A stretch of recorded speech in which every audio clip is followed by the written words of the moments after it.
Hi, good evening. Today is January 21st, 2026, and it is 9:43 p.m. U.S. Central Time. My name is Rinaldo Javier Aguiar Marcano, and I'm recording this video from my home located at the 2302 Britton Ridge Drive, Katy, Texas, 77494.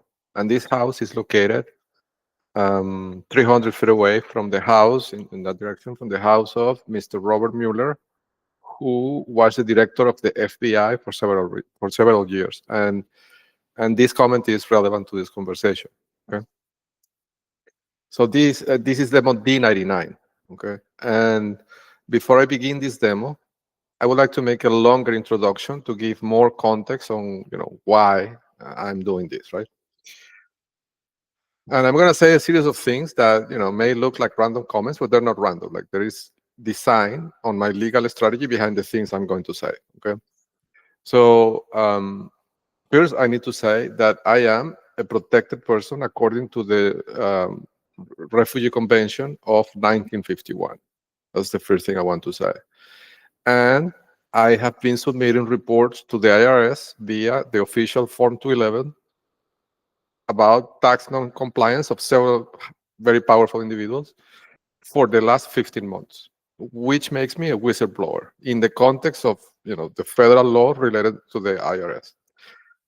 Parallel to that, I've been submitting applications for reward under the narcotics programs of the DEA for at least 8 months, related to individuals that are named in wanted posters published by the DOJ and the DEA that are part of El Cartel de los Soles, the Cartel of the Suns. And this is the powerful group of narco terrorists that are both military officials in Venezuela and participants in this drug cartel.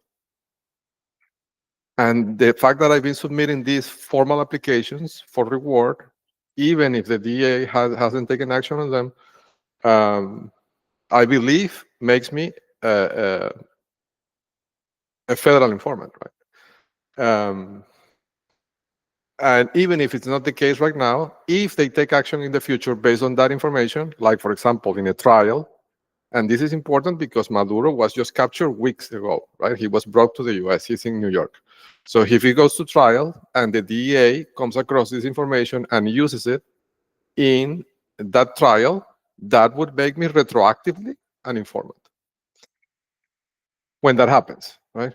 And this might be relevant, right?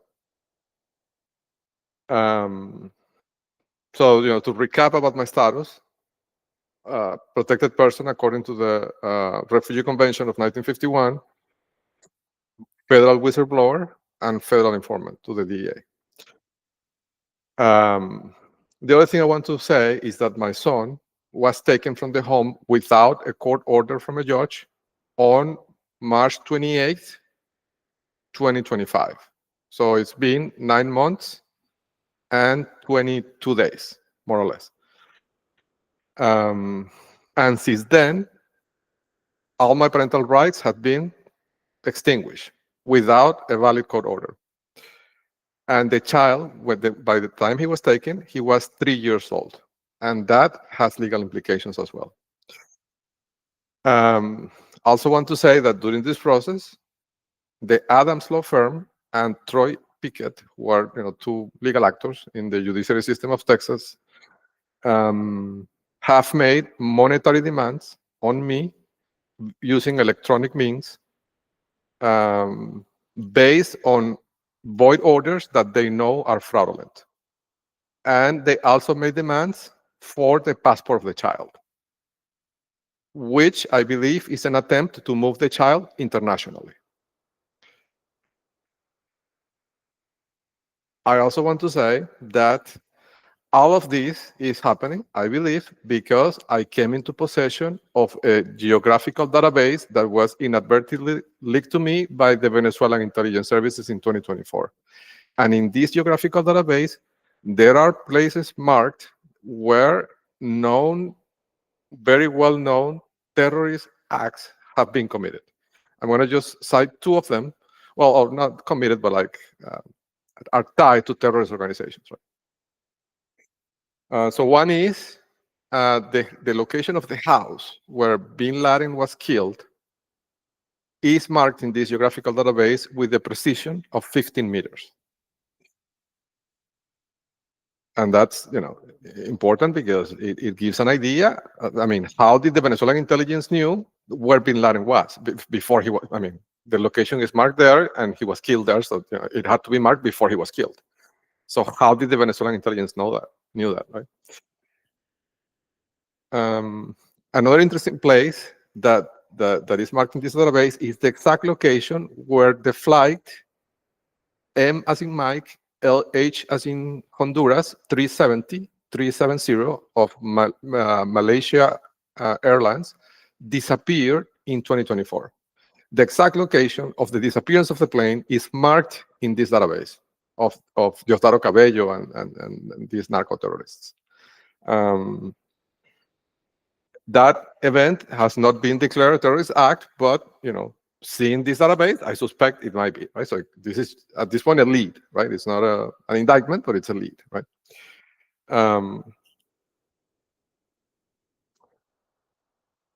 So I think that those are the things I want to say for the introduction, and all those things are relevant because they are factors in the sentencing guidelines according to federal law. So the federal sentencing guidelines take into account all these factors, right?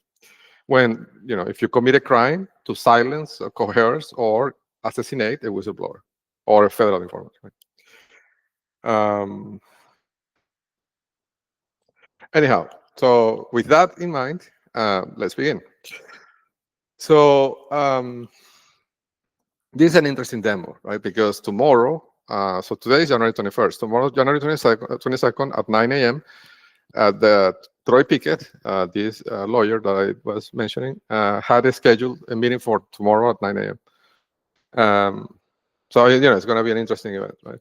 The reason for the hearing is that he's seeking enforcement of those void orders, right? So he's going to try to put me in jail. Enforcement means, for people that are not familiar with the legal jargon, if there is a valid order from a judge or ordering you to, for example, do something and you don't do it, the judge has the power to put you in jail, at least in Texas, right, for contempt of court. And he's seeking enforcement of those orders. The orders are void, and I'm not going to get into details. This is documented in multiple books that I've published. But those orders are void for, at least 7 or 8 different reasons. And if they're void, they're null, right? They don't have any validity, and I'm not going to pay ransom to Troy Pickett. But if he's seeking enforcement of those orders and he knows that I'm not going to pay ransom, the logical thing for them, I mean, the only logical conclusion that I can drive from this hearing is that he's going to seek. I mean, what other form of enforcement can he seek? Right? He knows I'm not going to pay ransom. So the only possible enforcement he can seek is imprisonment. Right? So that's the purpose of the meeting tomorrow, of the hearing tomorrow, right? On the 387th court in Fort Bend County, Texas. Of course, I'm going to go to that hearing. I'm going to go to that hearing, but to see if they do it, right? Now, here I have to say, I had a very interesting conversation today with Gemini, the chat agent. And this is a longer, I think I'm gonna, I mean, this demo is not a script, right? And I have a series of things I want to say, but the order, may not be ideal. But because I already talked about the introduction, I think it feels like a good place to say this, right? So I'm gonna mention this here. So what happened was, I've been running the pipeline, and the pipeline ran into, I didn't mention this in the beginning of the introduction, but I was also a software engineer working in search ranking at Google for almost a decade. Right? So I'm a person that has technical knowledge about how to write distributed computing systems to work on data problems at large scale, planet scale. So I have this system that I use to fight this legal fight against them, right? That I've developed. And I don't want to give much details about what happened really on the technical side of things, but I've been running into a problem where the cluster has been overheating. Like it's being, it's consuming too much power, and the servers are shutting down, right, because of heat. Like this is not an industrial facility, and I have only limited AC, refrigeration, right, like a cooling for the servers, and they've been shutting down. Then I started debugging the problem. And I'm not going to get into much details on the actual mechanics of the thing, but it came down to basically a kind of an infinite loop, right? Like it was getting the system was getting into a state where it was entering a computation path that was immense. And because I don't have industrial infrastructure here, I could not keep up with the computing requirements, right? Well, not really the computing requirements, but like the cooling requirements that computing processing power requires. And it was ending in a catastrophic path always, right? So I started debugging it, right? And I'm not going to get into the technical details, but basically, the system was finding a series of situations that were conflicting, deeply conflicting among each other, right? And it has to do with the nature of the RICO, the racketeer and corrupt, racketeer influence corrupt organizations, right?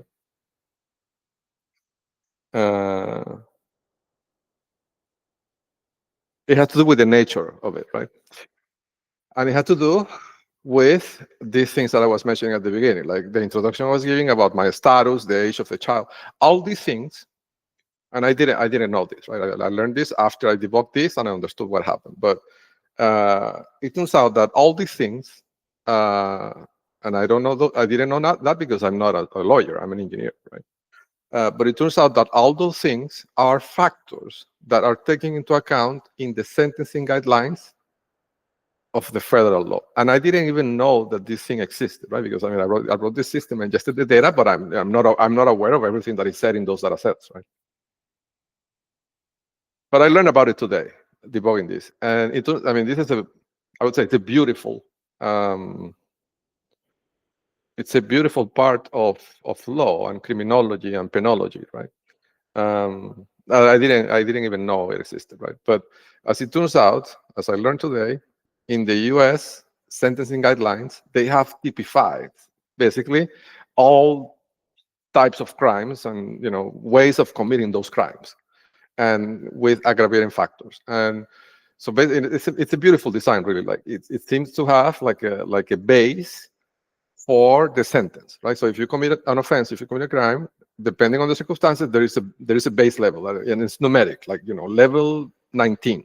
That means between 1 and 2 years in prison, right? Something like that. Like don't quote me on the numbers, right? But I'm just giving you the idea, right? How the framework works. And then depending on the aggravating factors, like for example, if you kidnap a child to silence a whistleblower, that is an aggravating factor that adds levels to the sentence. And of course, the more levels, the more years, right? And it could get to the point of, I think the death penalty is not included in the leveling. Like that basically means, it's above the scale. Like if you go out of the scale, it's death penalty, right? For crimes that have capital punishment. But anyhow, for example, the age of the child that you kidnap is something that aggravates the sentencing, and that's taken into account into the computation of that sentence, of what would be a fair sentence, according to these federal sentencing guidelines, right? If you kidnap the child to silence a whistleblower of the IRS, that adds levels to the sentence. If you kidnap the child to silence or coerce an informant of the DEA, that also adds levels to the sentence. If you demand the passport of the child, that can be interpreted, according to the sentencing guidelines, as an overt intention of taking the child internationally, and that adds levels to the sentence. Right? If you try to harm a political refugee that has protected status, that adds levels to the sentence, right? So all these things play into account into the sentence that that a person or an organization, like a RICO enterprise, would receive or could receive if they're found guilty, right, of doing something to coerce or silence or assassinate this whistleblower, hypothetically, right? So running the pipeline, basically, the pipeline found that the top members of the I mean, I'm just going to tell you how the thing unraveled, right?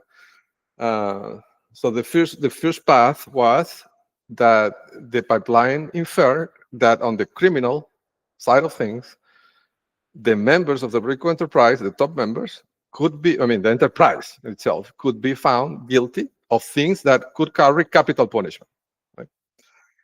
And this is what led to the disaster in terms of the hearing requirements of the servers, because this is probably, I mean, the pipeline doesn't have, but I'm guessing, right? Like this is probably one of the largest RICO enterprise in the history of humanity, right?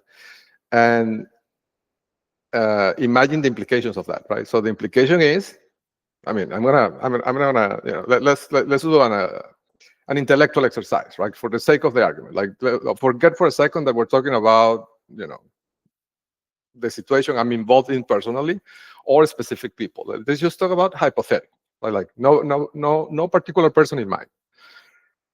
Imagine a RICO enterprise composed by 10,000 people, right?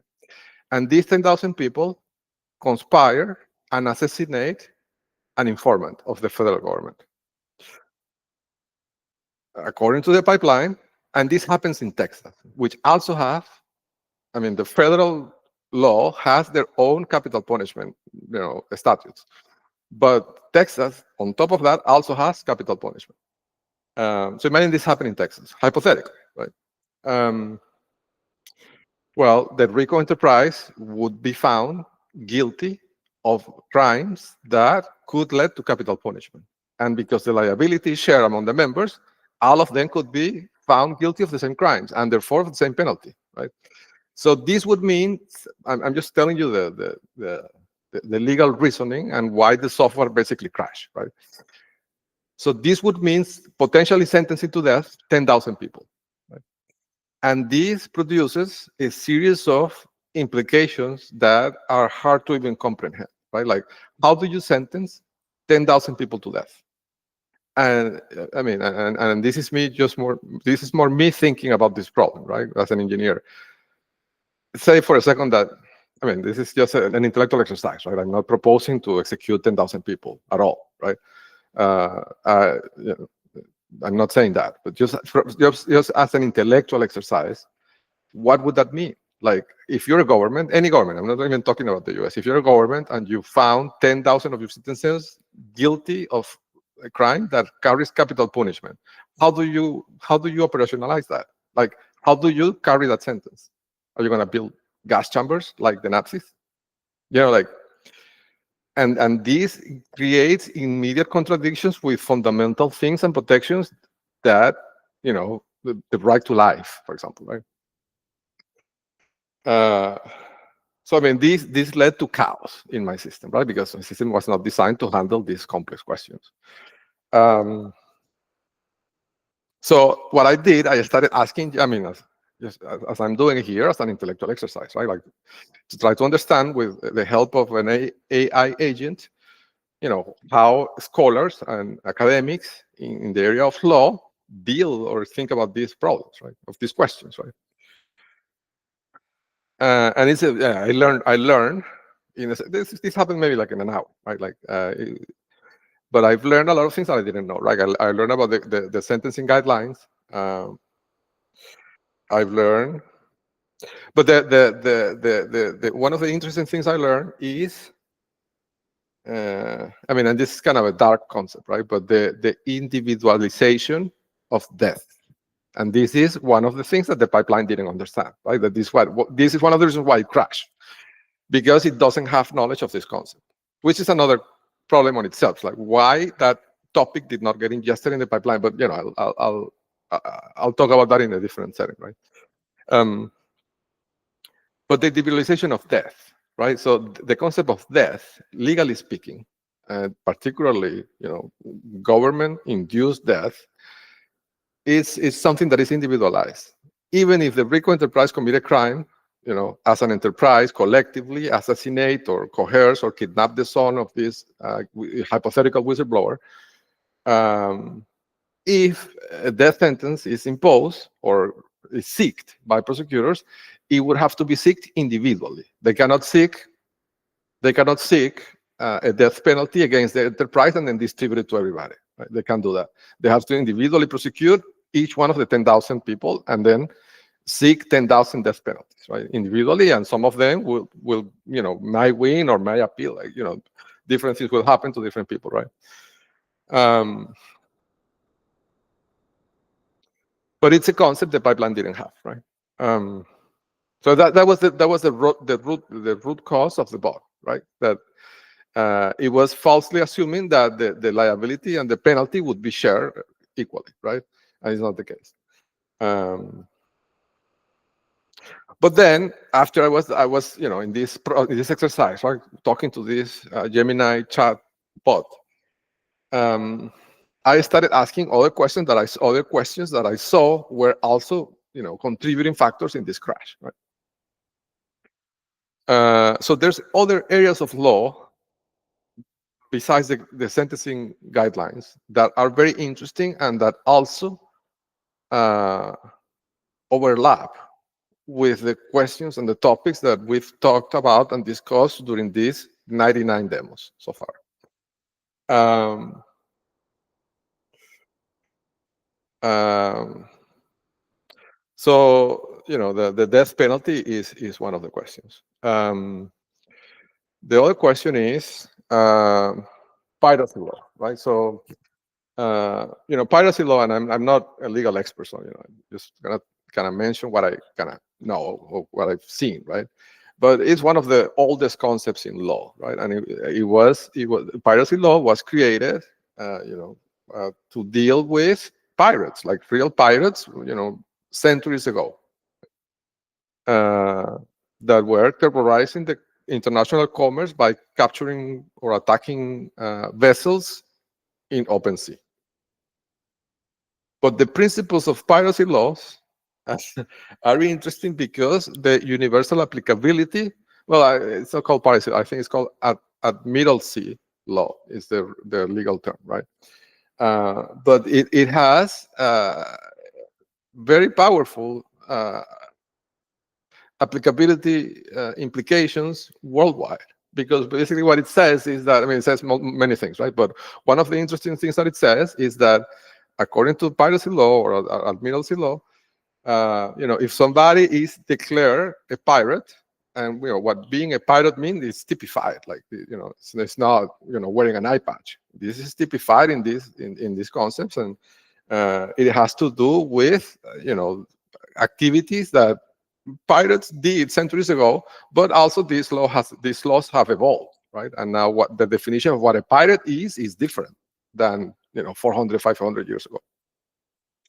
These concepts have modernized, right? And there are typifications within admiralty law that are applicable to members of this organization. And this is interesting because this gives jurisdiction. One of the interesting things that these piracy and admiralty laws apply, the principles, is that if a pirate is found in another country, even if say that the pirate is found in I don't know, in the coast of Somalia, right? And even if the crime that they committed is not against a U.S. ship, if there's a U.S. ship nearby, they can pick them up, right? So it gives tremendous powers to capture and to prosecute people in other countries, right? So it could be an amazing tool, right?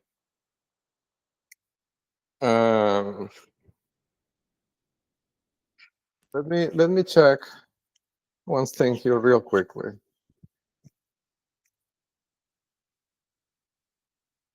Yes. So so basically what I'm talking about is the intersection of RICO death penalty, statutes and sentencing guidelines, and admiralty law, admiralty law, jurisdiction and penalties, because there's also death penalty for pirates, right?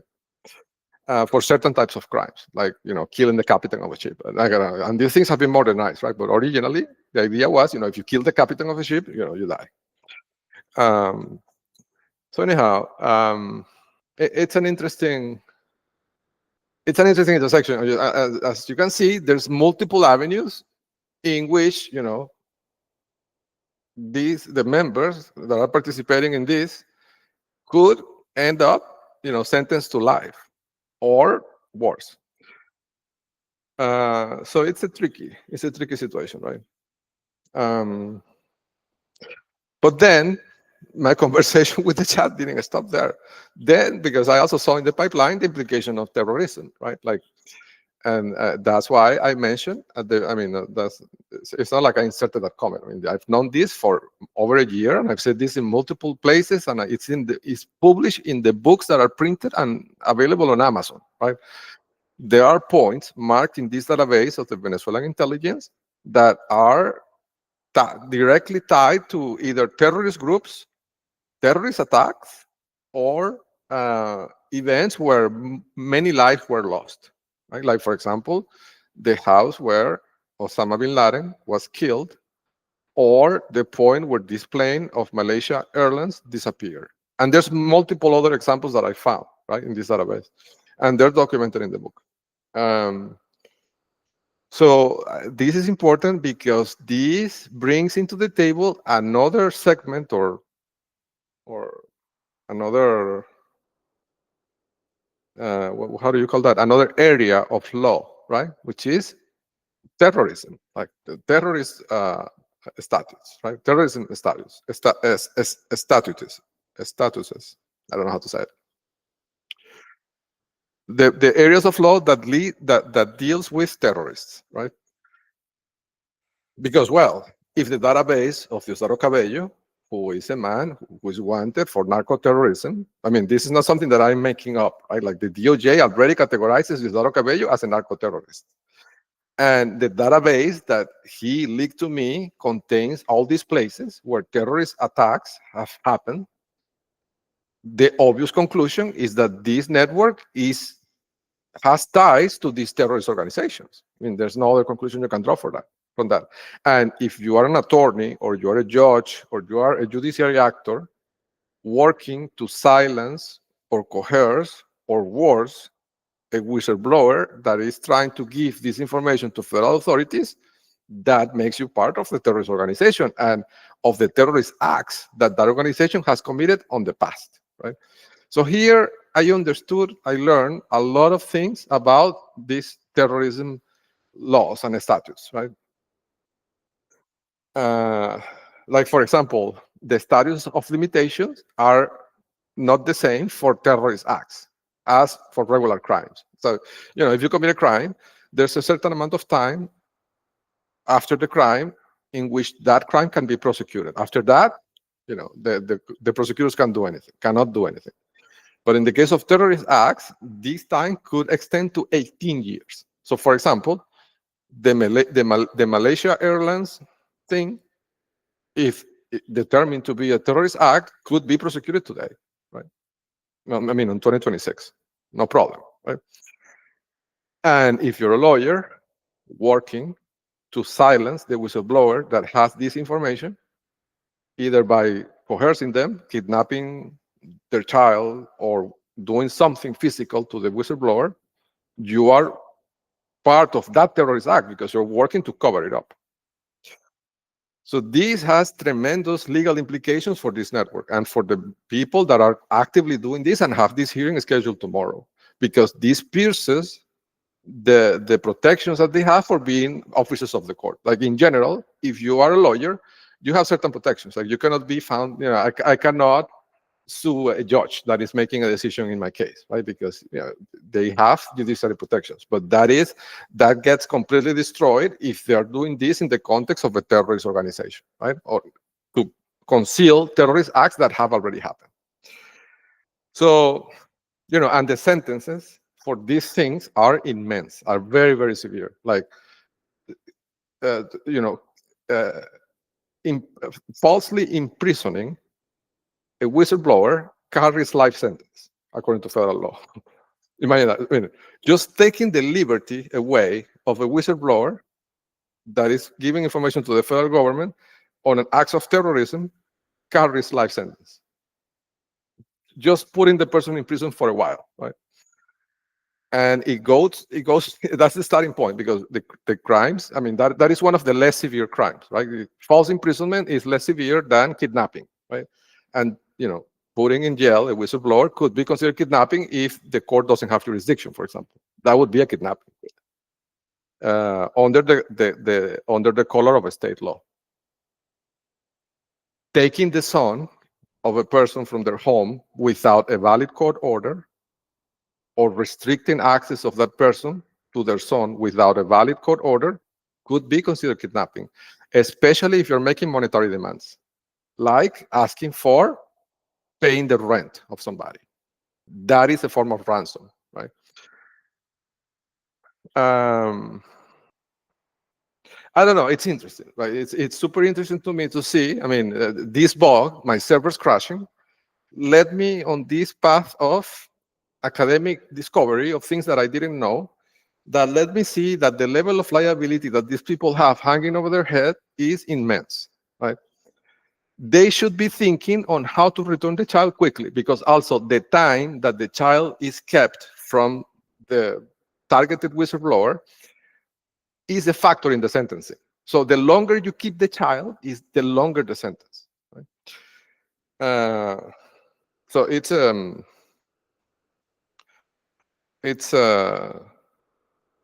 was an amazing development, right? Like I feel like I was blind, but now I can see. Yeah, so I think I don't know. I'm thinking of whether I should publish that chat as an appendix in one of the books. Like, if somebody's curious about these things. I mean, I already did the exercise of asking all these questions, right? I don't know if it would bring value to anybody, but I'll think about it. Yes. So, sorry, I'm just thinking about, because I don't script the demos, so I don't know what is a good. I mean, I have a series of talking points, but I'm just looking to see.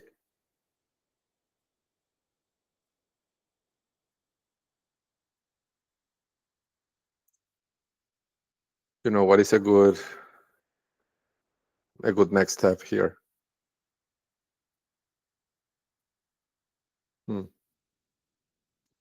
Yeah, so let's talk about a little bit about the evolution of the last few days, right?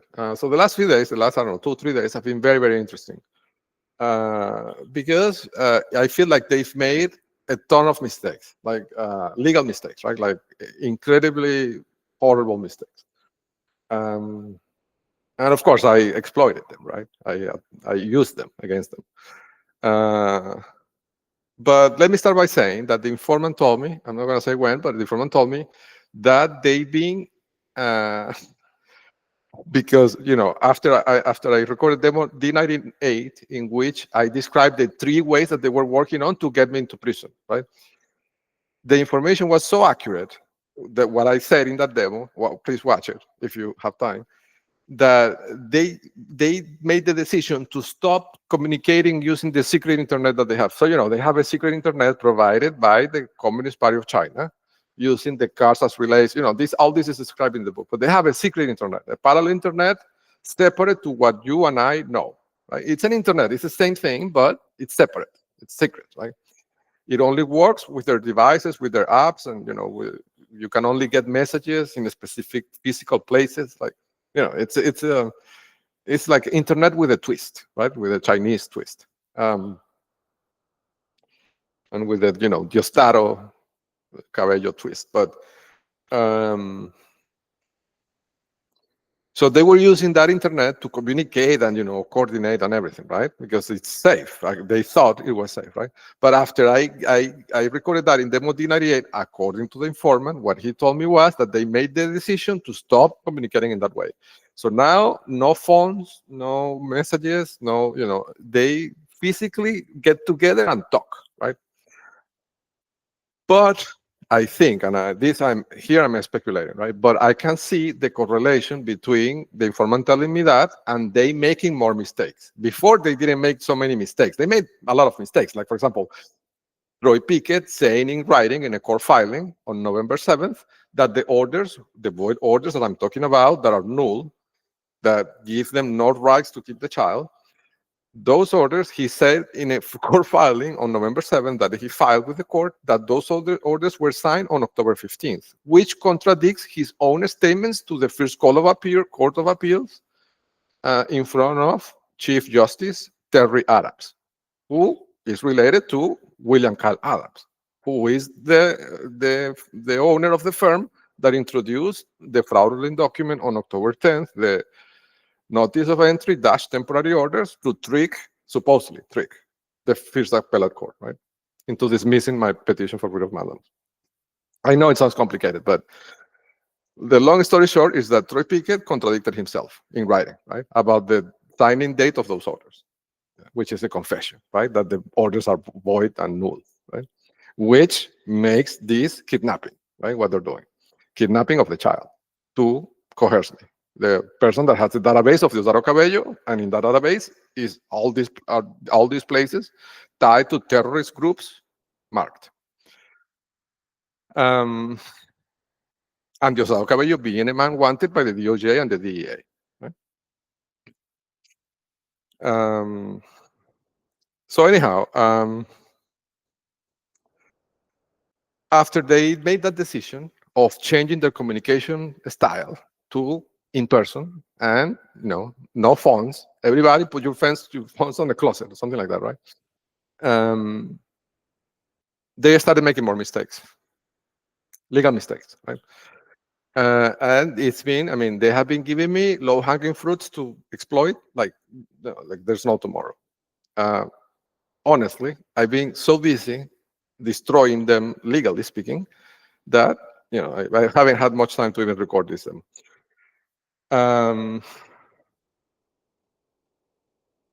Which brings me to another point. It has gotten to a point, and I published this on a book, and I'll show you the book in a second. But it has gotten to a point where two separate courts, one on the federal path and another one in the state path, stopped receiving my documents. So it's gotten to a point where I file a document and the clerks ignore the filing. They don't even respond. They ignore it. Like the filing doesn't exist, right? And of course, imagine they're going to say that they're ignoring it because I'm difficult, because I'm filing too many.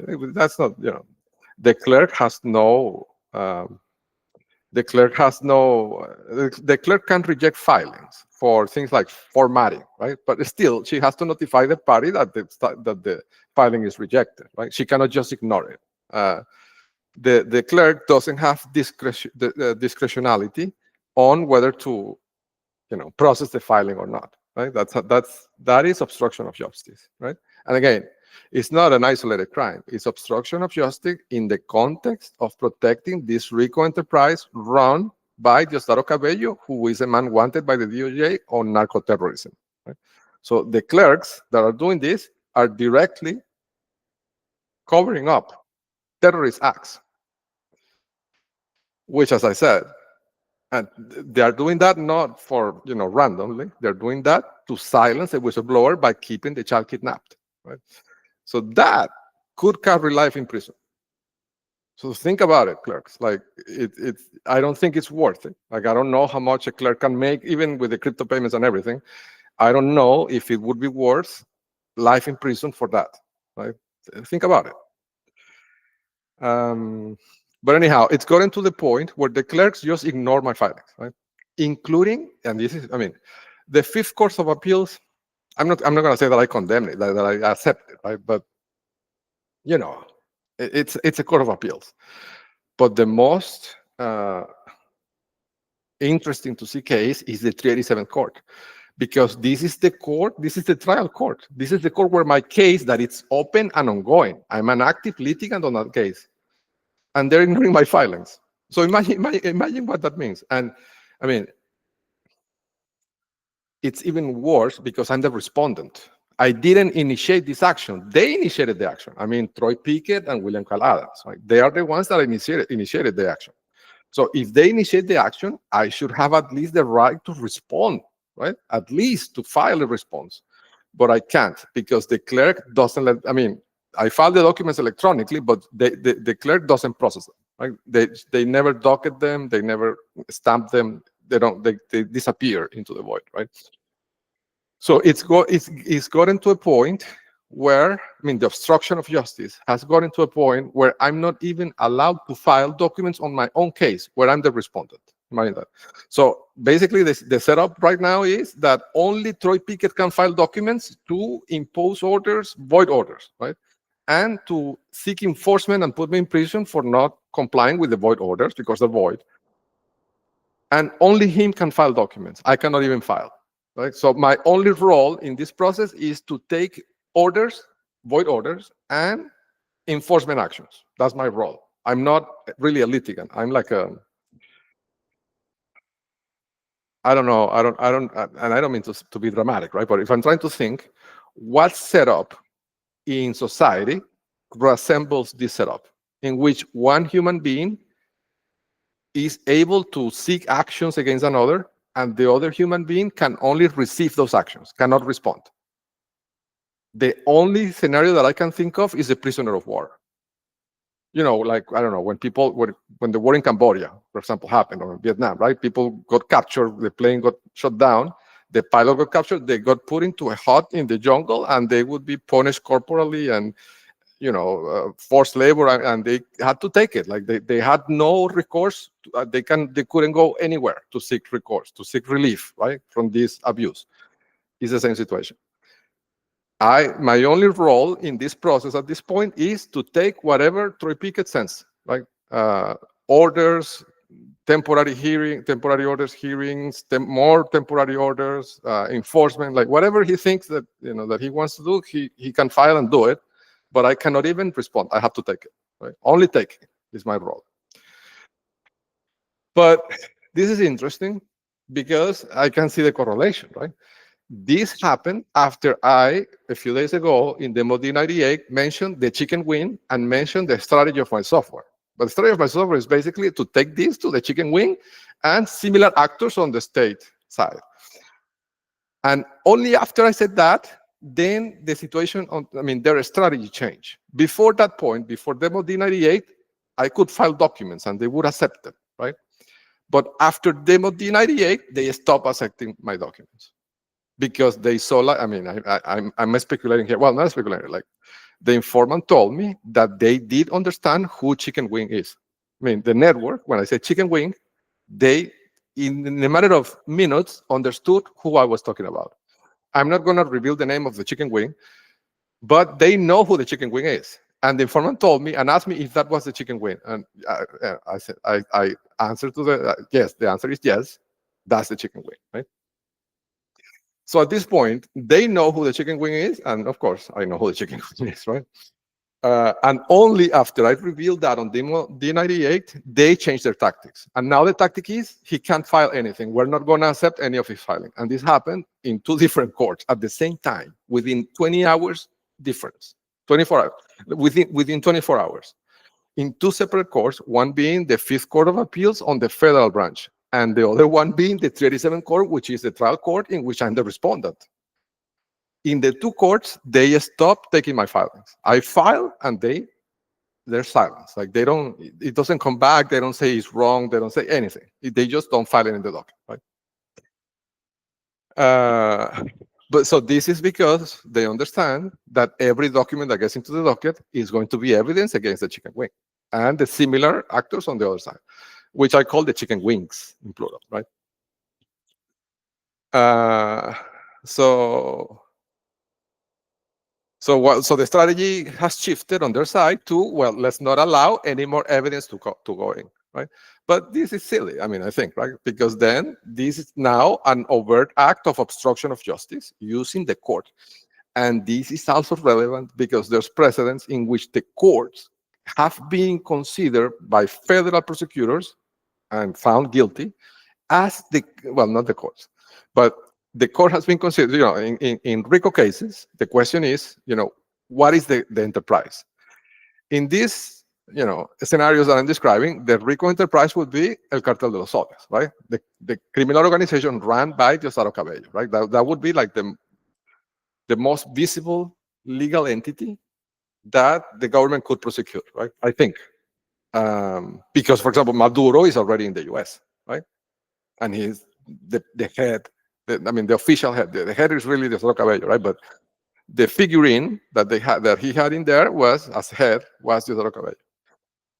I mean, and this is just a commentary from me, right? I'm nobody to comment on this. Maybe I'm wrong, right? But I think what happened is that Diosdado learned from history what happened to Noriega. And he said, well, you know what I'm going to do? I'm going to put somebody as president. So if anybody gets captured, it's not me, right? And so that's why he's the number second man in Venezuela, right?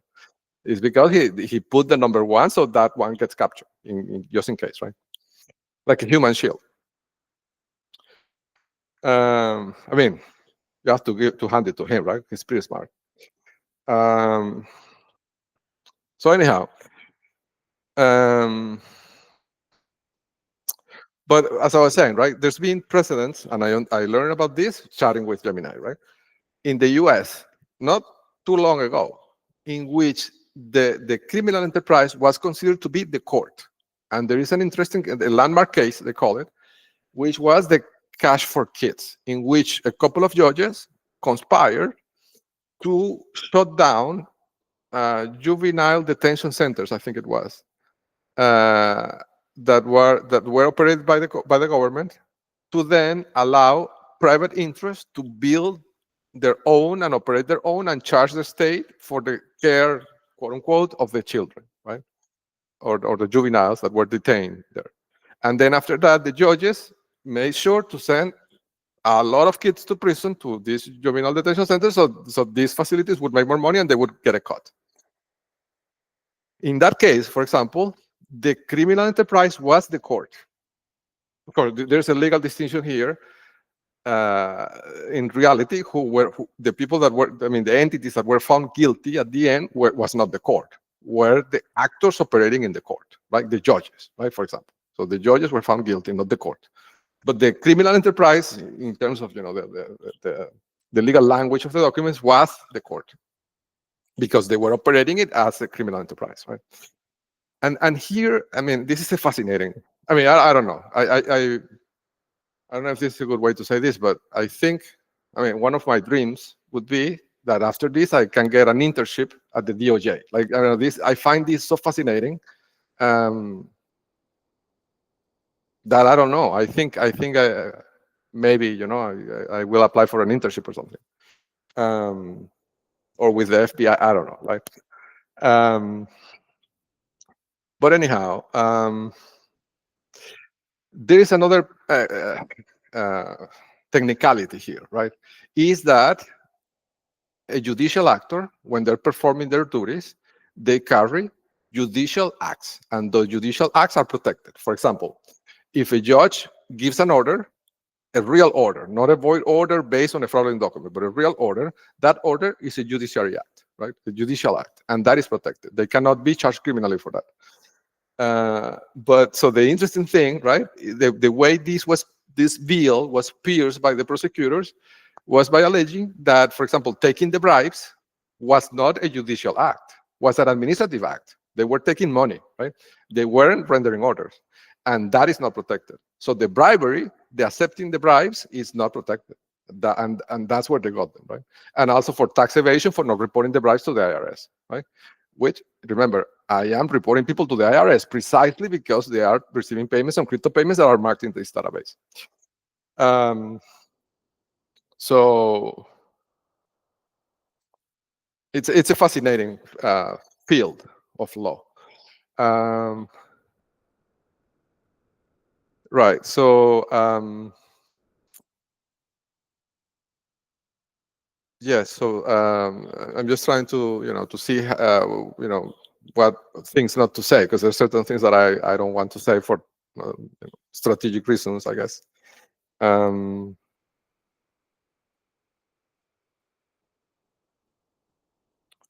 yeah. So anyhow, after I said those things on demo D98, the strategy on their side changed, and now I cannot file any documents. But then, because they they were pressing on with this hearing tomorrow, I filed a supplement. Oh no, what happened was Pickett responded. He filed a response to my motion to recuse, which, it's a motion to recuse against the judge. Like, Pickett has no business responding to that. But anyhow, that's the path he took, and he filed that response on the 16th, and I have the document, file stamp, and everything, right, with the date of the 16th.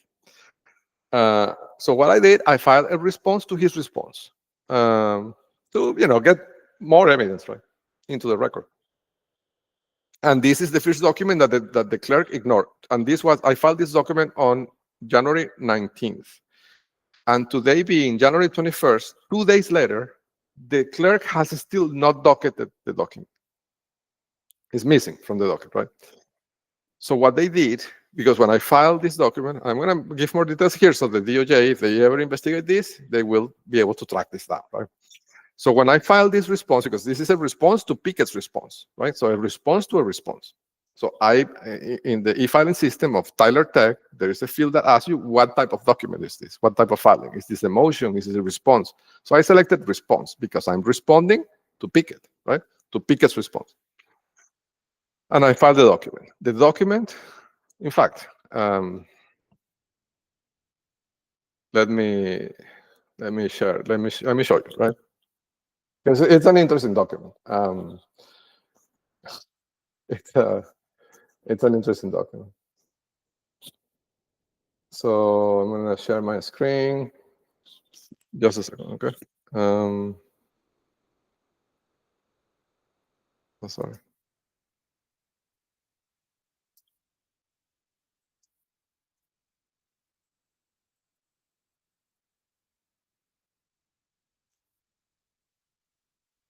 Okay. So I'm going to share this. Okay. So this is the evidence Google Cloud Storage bucket that I'm putting together, right? For the DOJ, hopefully. So in this folder, there is a subfolder in this docket. There is a folder that says court, that is called court evidence. And in this, there is this thing called the 387th court. And if you go to the clerk, there's the cases of obstruction that I was describing, right? And you have here all the evidence that you will need. And there is a folder that's called DOJ that has the filings, the supplements that I filed with the DOJ that mention these incidents, right, with the documentation. And I think on the 7th supplement is that particular document that they've been ignoring for 2 days at this point, right? And this is highly unusual. Usually, the docketing takes less than 2 hours, usually, right? Very rarely more than 2 hours. But it's been 2 days, and they don't docket it, right? But it doesn't end there. Like, there's a lot of anomalies that they did here. Oh, no, it's not this one. It's not the,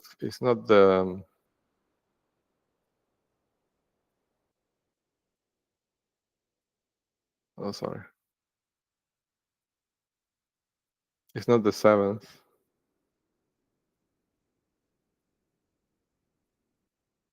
Let me see.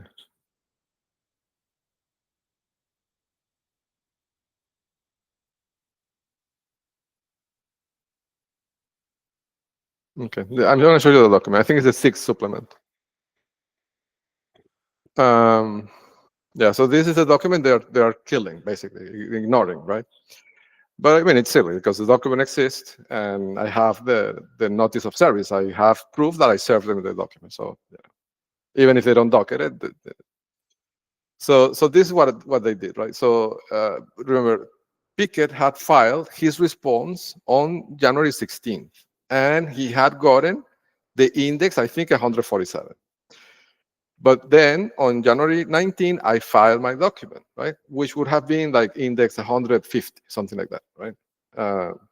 So what they did is that they took Pickett's document and they replaced mine by Pickett's, effectively deleting, overwriting my document, right? So now Pickett document is the index 150, like they took my index number. But of course, these in the docketing system of the court, because they cannot change the code of that docketing system, right? They can control it to that level. So the date of the filing changed. So now Pickett filing in the docket shows January 20, which is the date 4 days after he actually filed it, and it was actually accepted by the clerk. So there is obvious, right, that they did it, that they manipulated the docket to hide my filing, to hide the fact that I filed this response. So basically, they making it look like it was a mistake, right? There was a clerical mistake, and because the two documents say response, the clerk got, quote unquote, confused and filed Pickett document twice. Right? That's what they're going to say, right? That it was just a clerical mistake. But this is important. I'll show you why they're doing this, right? The reason is because in this document, and here's the service certificate showing that I filed this on the 19th, right? And this is the actual document. It's a consolidated reply and a supplement in support of the third motion to recuse, right? It says multiple things. I'm going to start by saying what it says, right? It says, because in Pickett's response, and this is why this is a response to Pickett's response. In Pickett's response, he did exactly what I anticipated that he would do in demo D98. In demo D98, I said, before even looking at his response, before I even looked at the response, I said, the informant told me that this is what the response says. And I said, right, that he was going to say that that my third motion to recuse was frivolous, right? That I was doing this to delay the divorce, which it's absurd. But that's what the informant told me that he said before I even read it, right? I opened the document after I recorded demo D98, and in effect, the informant was right, 100% right. That's exactly what Pickett did. And in demo D98, I said, if he does that, that's a mistake, because this will open the door for me to mention the longevity of this conflict of interest of this judge. Because I published a book in July 2025 that has this judge and Susan Brown, the Honorable Susan Brown, in the cover of the book. How can they be impartial if they're in the cover of my book that talks about judicial misconduct? And also, I've reported Judge Brown and Judge Telfer and Pickett to the IRS months ago, right? So Pickett is, this is what I said in demo D98. Pickett is, if he does that, he's opening the door for me to put all this into evidence, right? So that's exactly what he did. And of course, I'm filing this response to put everything into the evidence, and that's why they are killing and ignoring this document, right?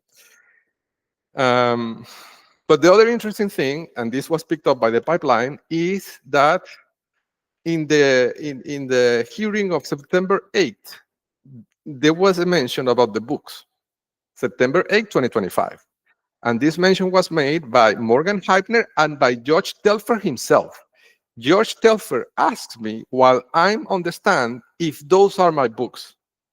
So this is direct proof that Judge Telfer knew about the existence of the book at least since September 8th, 2025.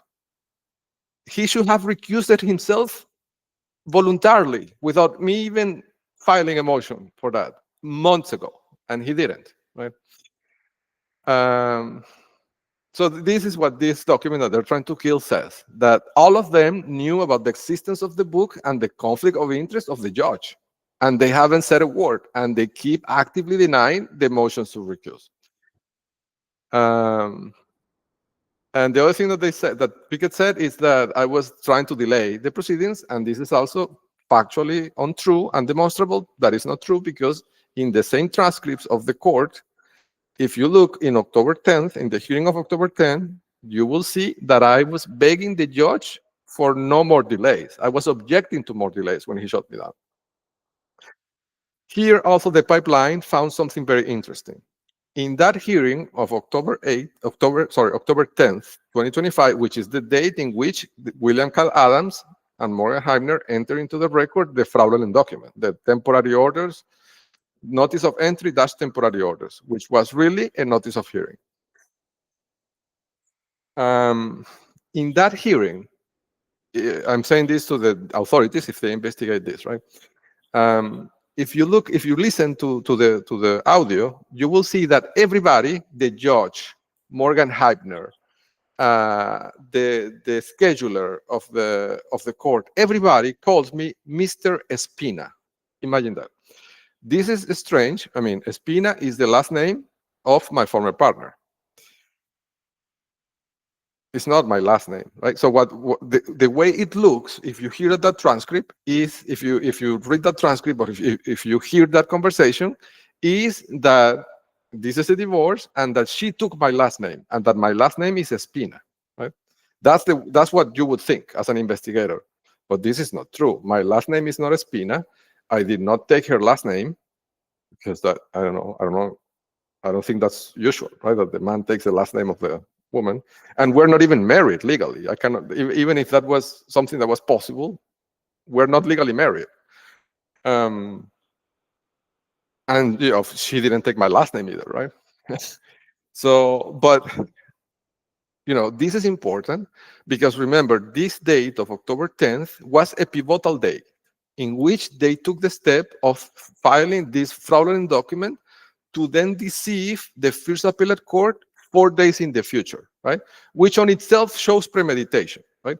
But I mean, and this is the inference. The inference is that all these actors were calling me Mr. Espina in case there was an investigation and this transcript was reviewed, my name didn't pop up in this transcript at all, right? So nobody would understand that when they're saying Mr. Espina, they're really talking to the whistleblower that they're silencing with this deceit and fraud, right? Well, they haven't silenced me. They're trying to silence, right, by coercion. But this is important because it shows premeditation. And not only premeditation, it shows concert among at least 3 individuals that are calling me Mr. Espina multiple times in this hearing, right? Every time they talk about me, they say Mr. Espina, right? So this shows concert and premeditation on a hearing that turned out to be pivotal in the consummation of a crime against not 1, but 2 Texas courts. And again, the premeditation factor is one of the factors in the sentencing guidelines, according to the federal sentencing guidelines, right? So that's why I'm mentioning that. Anyhow, if you look at that transcript of that October 10th, 2025 hearing, which happened over Zoom. So all this must be recorded in Zoom, right? In Zoom servers. I'm talking about Zoom, the communications, the video conference company. So if you read that transcript, when they say Mr. Espina, they're not talking about Mr. Espina. It's me. It's they're talking about Aguiar Marcano, but they intentionally are calling me Mr. Espina to create confusion in case there's an investigation. That shows that they knew that they were committing a crime even before filing the document, right? I mean, the notice of entry temporary orders, which led to this point today.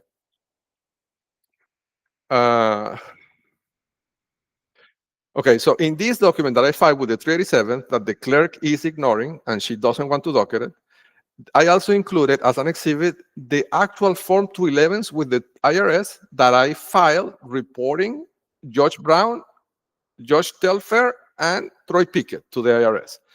And of course, I redacted every other name to not make this, a political issue. Or I removed everybody, but I only left visible the judiciary actors that are relevant to this reply, to this response, right? I mean, what I'm saying with this is that the 2 judges, the judge of the trial court and the administrative judge that would eventually review this motion to recuse, both of them I reported to the IRS months ago, right? Before the motion for sanctions, before the motion for enforcement, before the hearing was scheduled. So this is not a dilatory tactic. Like, this is real. And this happened before all of these events, right? But the important thing is that this shows that they cannot be impartial. Right? This has to go to another judge that cannot be decided by who that judge is going to be. Neither Judge Brown can make a decision, should make a decision on this motion because I reported her to the IRS. How can she be impartial? And also, she should not decide who is going to be the judge. Right? So I don't know what they're going to do with that, but. And you have here the certified envelope, the certified mail that this was used to be sent to the IRS, and you have the signature of the employee of the IRS that received it.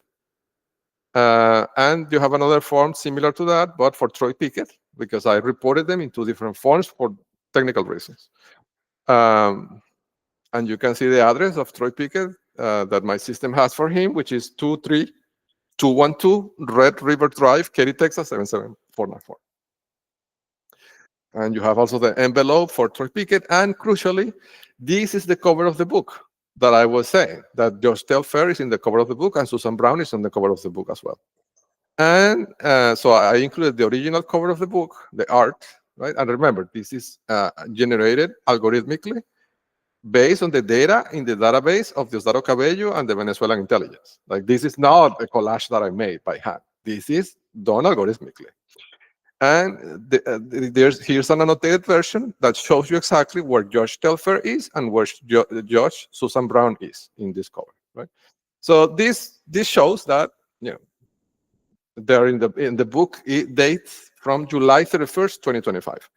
And I also included the receipt in which the order in Amazon in which I paid for the book that I sent to Morgan Heibner, which is the book that she then got into evidence as Exhibit 37 and 38 of the petitioner into the September 8th hearing. And she is on the record asking me if those are my books. And the judge, Judge Telfair himself, he asks me directly when I'm on the stand if those are my books. Those books were purchased in this order. Right? And you can see that this was in August 26th, just a few days before that hearing, right? So I sent her the books. I mean, Morgan Heibner, who works at the Adams Law Firm, which is controlled by William Cal Adams, who is related to Chief Justice Terry Adams. I sent her that book, those books, I sent her 2, on August 26, 2025. And that hearing took place on September 8th, 2025, right? And she put them into the evidence. Like, of course, she did it like to imply that I'm crazy, right? To call me crazy. To supposedly, in her mind, to justify the psychiatric evaluation. But it was a terrible mistake because she's talking about that in the record and she put them into evidence, and the judge asked me directly if those are my books. And I said yes, right? So the judge knows that he has a conflict of interest, and he's on the record asking me the question if I authored the books, and I said yes. How can he have not recused himself until this point? It's just incredible, right? Just by pure ethics, he should have recused himself immediately, right? But instead, he did all this, right? Stripped me from my parental rights, entered the void order, then entered sanctions, and now, tomorrow, he's gonna find me in contempt, right? And put me in jail. Let's see. So anyhow, this is a document that the clerk is refusing to file, okay? So I'm gonna move on from that topic. So on the because I said the 2 clerks, right? So that's the clerk of the 387th, and a similar thing happened with the 5th Court of Appeals. I filed for a petition for writ of mandamus there, which is ongoing, but I filed a motion to stay the trial court proceeding of tomorrow. And I explained this before. The clerk made a ruling on jurisdiction as if she was a judge, right? Then I filed a different motion saying, well, I'm not going to file for the stay. I'm going to file for, so this is a motion asking the court, I'm directing this to the court, to compel its own clerk to force them to file the document, right? Because she's refusing to file it. And then she replied saying, I'm not going to file this because you're asking for the same thing, which is not true. I'm not asking for a stay. I'm asking for the court to order her to file. This is a different issue, right? But she again made a ruling on that as if she was a judge, right? So she did it twice. And she flat out tells me in that email that she's going to ignore all my filings from that point on. Imagine that. So she's telling me that I don't have access to the court. She's blocking my access to file in my own case, right? So it's crazy, really. So, and these two blockings from the two clerks of these two separate courts, one being federal appellate and the other one being state trial court, the clerks in both courts within the same 24 hours periods blocked my filings in a way that I cannot file anything. So at this point, basically, the two systems collapse, right? Like, I cannot file. I cannot file in any court at this point. I can only take. I cannot file. But this happened within the same 24 hours period and only after I mentioned the chicken wing in demo D98. So definitely, right, this tells me that the chicken wing is one of the organizers of this because, and I've talked about this before, like I understand the concept of personal liability. These people in the network, the people that are high up, only take action either way, right, when they see personal liability. When it's not their own skin that it's at play, they, if they have to sacrifice 10 judges, they will do it. I don't know, like, this is probably a different conversation, right? Yeah, this is more a philosophical conversation. I'm not gonna get into that, right? But the psychological dynamics on that are interesting to me. But anyhow, I understand that if the tactic change is because the mention of the chicken wing was something where the chicken wing himself saw liability, right? Because otherwise the tactics wouldn't have changed. So that means that the chicken wing is an organizer. He's not, I mean, I know that chicken wing is very important and irreplaceable. And, I've been thinking about this, right? Well, think about it, right? I think the irreplaceable is a good hint for authorities, right? If you want to know who the chicken wing is, like, think about what irreplaceable means, right? In this context of this area, right?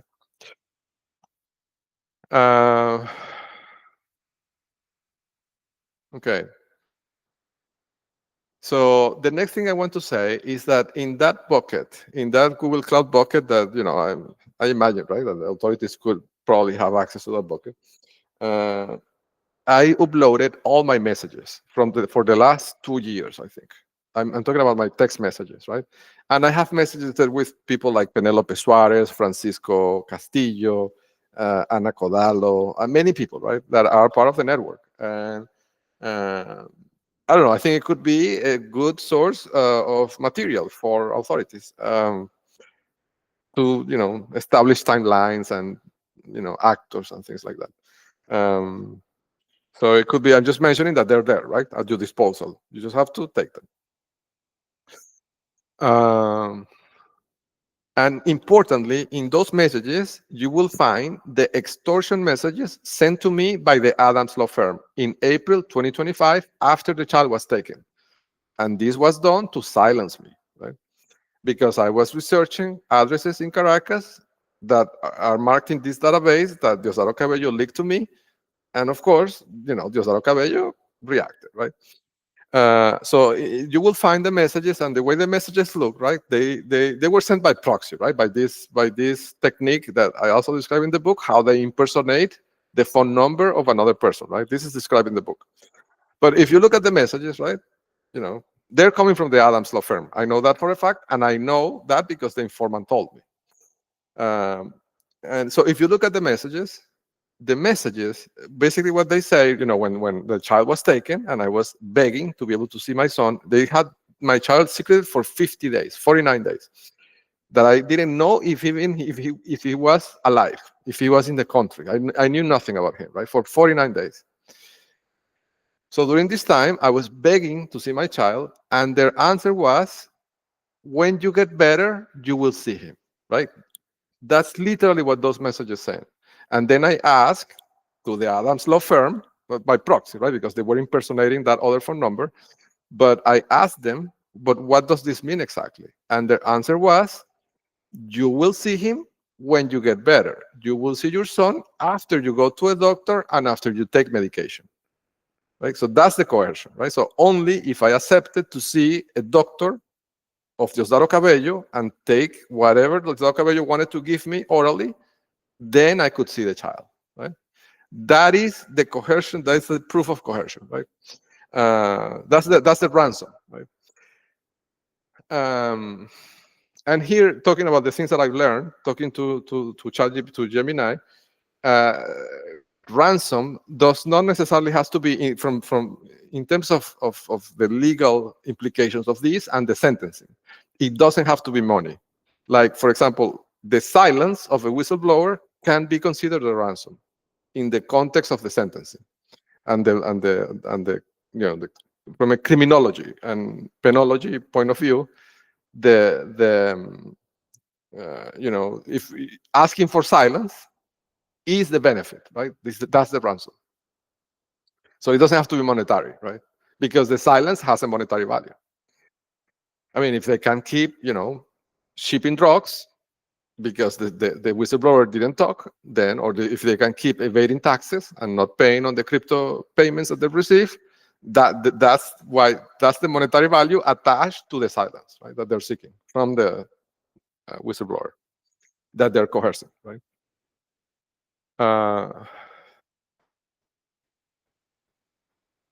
Yes.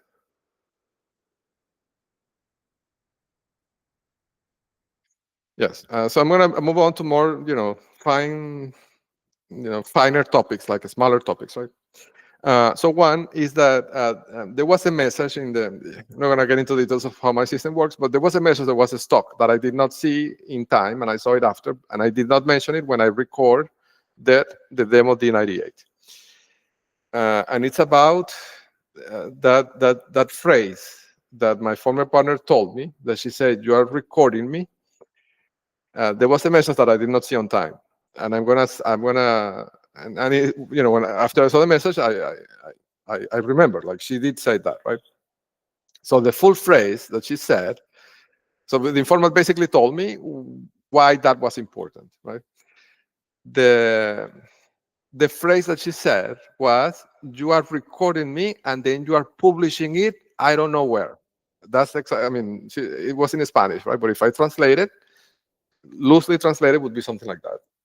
The informant told me that what they're doing with that is seeding, supposedly, evidence that she had an expectation of privacy on, I think it was June 30th, when that recorded conversation got recorded, in which she told me several things that are very dangerous for the network. One was that David S. Perwin, who is a former judge that was appointed to the bench by Governor Greg Abbott, he, acting as a mediator, working with both of us, he made the decision that we could not mediate. I had asked him to relay a simple request to the other party, and he did not relay the request. He made the decision himself, which is, of course, a violation of our trust and a profound abuse, right? Like, I feel violated by the fact that he did that. Like, we could have resolved this issue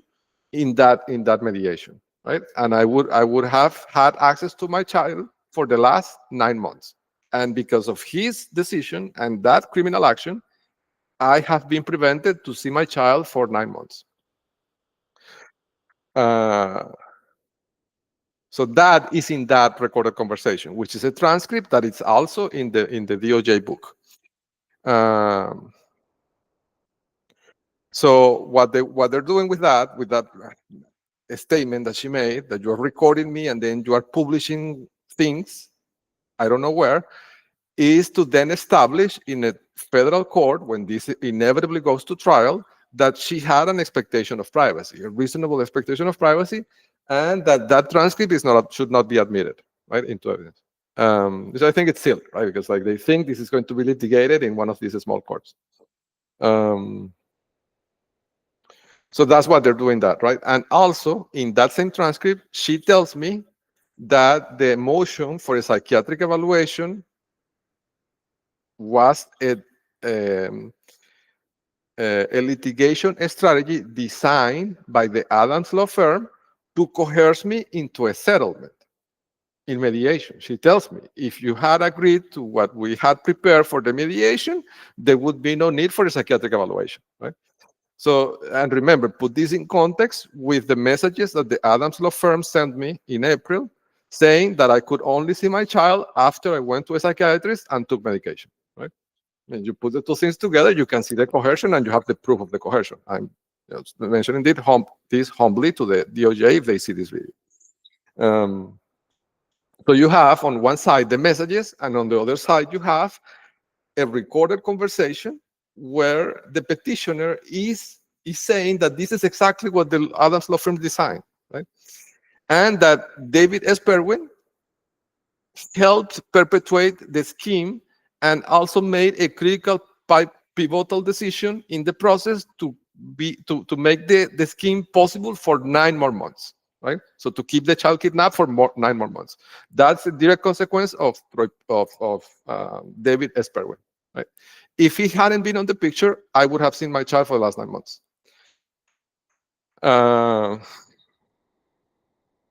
So, you know, put that in perspective. So yeah, so that's the reason why she made that comment, right? So they're seeding that to then fabricate that evidence later to say that she had an expectation of privacy, which of course she didn't, because in the recording you can see that she looks directly at the camera. And I think I don't recall exactly because I haven't seen that recording in months, but I think she even asks me in front of the camera if the camera if that is the camera. Like it's a GoPro camera that is big, it's very visible, and she looks at the camera and she asks me a question about the camera in the video. So how can you have an expectation of privacy if you're talking in front of a camera? I mean, that's crazy. But anyhow, I'm not going to litigate that here. Okay, the other thing, this is interesting, this is more technical. The informant told me that the Pixel phone that I have, the older one, I have 2 Pixels, right? I have a Pixel, I think it's 8, and I have a Pixel 7 or 8, and I don't know. I have 2, right? The older one, he told me that it's heavily bugged, right? That they can basically listen and watch the camera real time on that thing, even if the radio of the phone is turned off. And he told me something that they were doing that is very ingenious. And I'm mentioning this more on the engineering side of the aspect of this technique rather than the fact that the phone is bugged. I mean, the fact that the phone is bugged is not a surprise to me. But the how ingenious the Chinese are, right? So he told me more or less, he's not technical, right? So I'm not going to say exactly what he said, but I can fill in the gaps, right? Like the things that he did not say, I can see how they would work. So putting what he told me and my technical knowledge together, this is what I think they're doing. They're taking the phone. So if I have the phone next to the computer while I'm working, right? Depending on how many keystrokes I type, because they can listen to the keystrokes, they can estimate more or less the length of a message. And the length of a message is an important feature that they need to know because it helps them narrow down the search space for the encryption key. Why? Well, because if they know that the message contains between 150 and 170 characters, they know that they need to be looking in the air, over the air, on the bytes that get transmitted, say via the Viasat antenna or via the cellular, whatever medium of communication I'm using, right? But they know they're looking for a string of more or less 160 characters encoded and encrypted, right? So that gives them a window, right? That gives them a search window. If they see a stream of bytes that is longer than that, they discard it, right? And if they see a string of bytes that is too short, they discard it. So this tremendously helps them isolate the signature of the transmission, right? Which helps them then brute force the encryption key. But what is amazing to me is how ingenious the Chinese are, right? Like, so they're listening to the audio using the box, and based on the audio, they're estimating the length of the messages that I'm transmitting. Imagine that. Oh, the split. This is a good one. Let me show you the split. So if you go to cslist.org,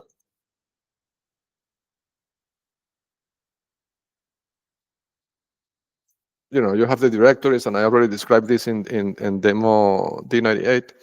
But I added these two pages, which are kind of heat maps of the problem. So these are basically aggregated numbers of the top dogs. The top dogs are specific agents that match a specific criteria in my algorithms. The data is deterministic. The data is coming from the database of Teodoro Cabello, but the way I compute and organize them depends on my secret algorithm. Let's put it that way, right? So based on that, this allows you to see visually in the US, for example, the problem. Like it lets you understand the nature of the problem and the size of the problem, right? But there's a chart here that is very interesting. So here you can see, right, that there's a huge concentration here in Pennsylvania in this area, right, which is the mid Atlantic corridor, because you have Washington and specific places in Virginia, right? But what I want to show you more is, let me see if I can. Yes, what I want to show you more is this. Look at this. You see this perfect line over here? I mean, these lines, so these are zip codes, right? Zip codes where these top dogs are concentrated. I mean, these military positions marked in the database of Teodoro Cabello. Look, like the fact that all these zip codes align perfectly and split the US in half.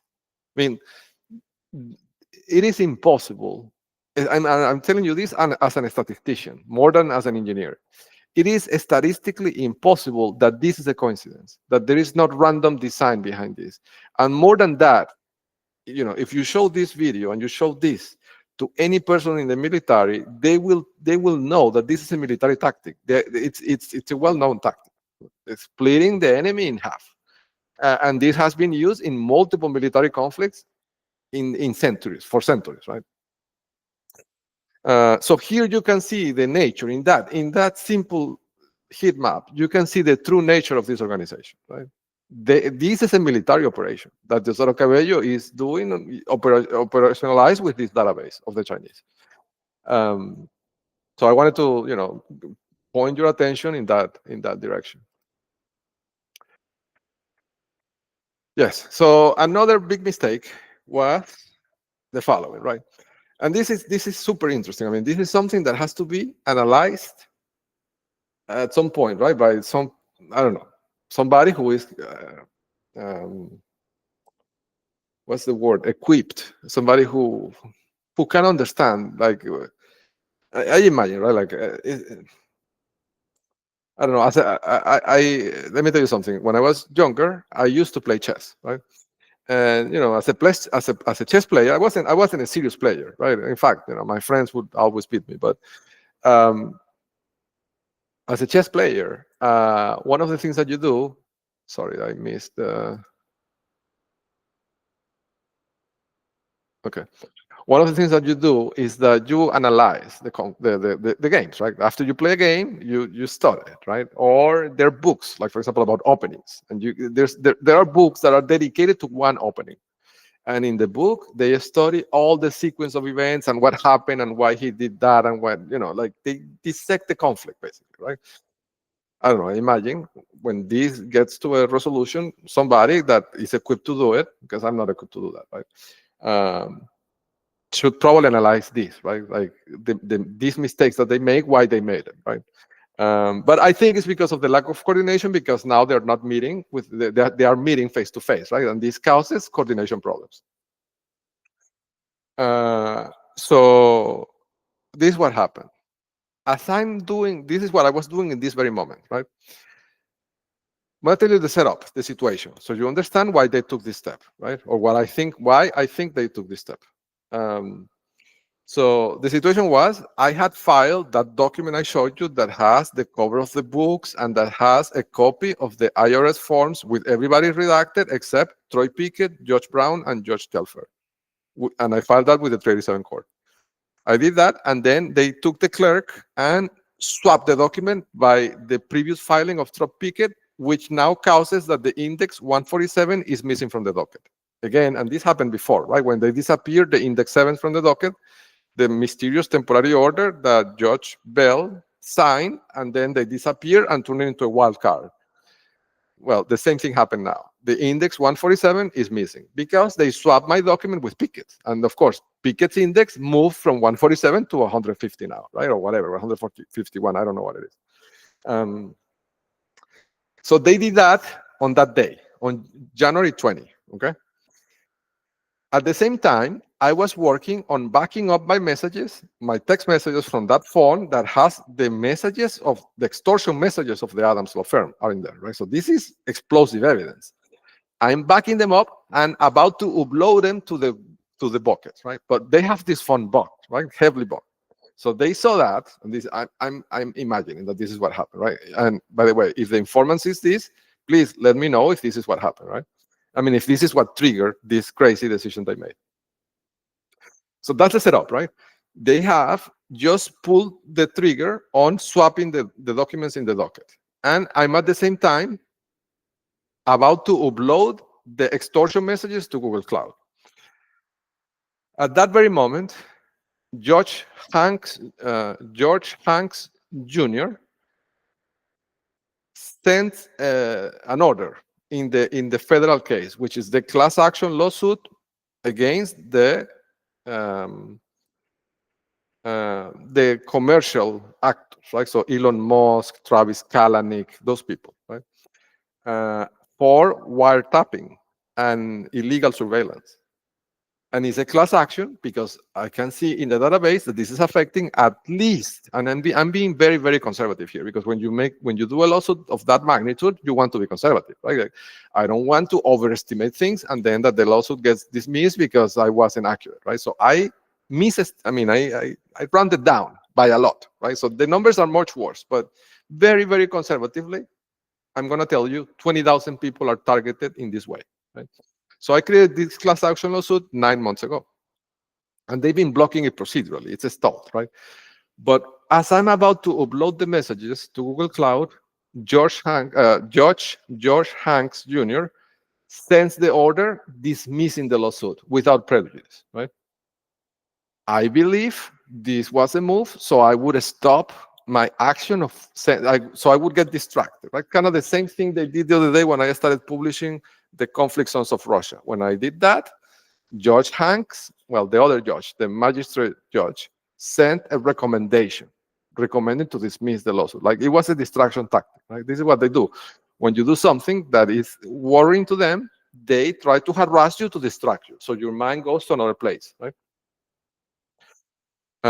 And that's the reason why they took the child, right, in April, because I was reporting people to the IRS and I was investigating addresses of important people in Caracas.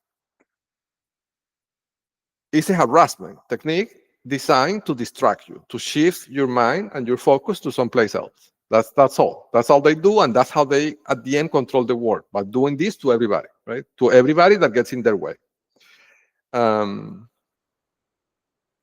So it had already happened when I started publishing books about Syria and Ukraine and Israel and Gaza, the Gaza Strip. The magistrate judge in this very same case sent a recommendation to dismiss. And now, when I'm about to upload the damaging messages about the extortion directly employed by the Adams law firm on April, after they took the child without a valid order of any judge, Judge Hanks finally dismisses the lawsuit.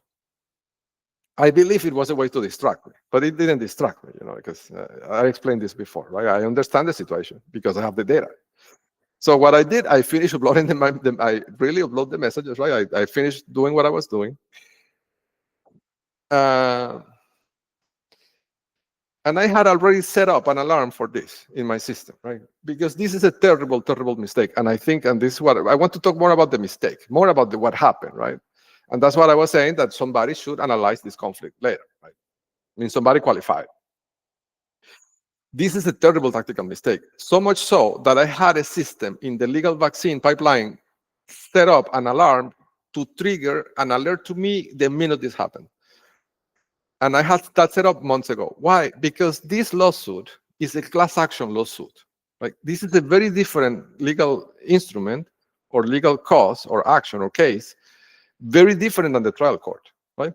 The trial court is a case involving my parental rights, right? It's one individual. It's only me, right? And I'm nothing. I'm a grain of sand in this, right? If they violate my parental rights, I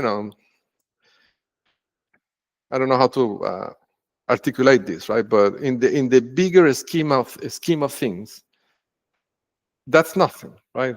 Taking one child for 9 months in the bigger scheme of things, like I told you this in one of the previous demos, right? There's at least 750 children targeted in this very same way by this very same network in Texas alone every year, right? So one child more, one child less is nothing, right? And think about it for a second, right? What I'm saying is really sad, right? That I'm saying that one child doesn't matter, right? That's what I'm saying. In the context of the complexity of this criminal enterprise, one child is nothing. And that on itself, it's deep. But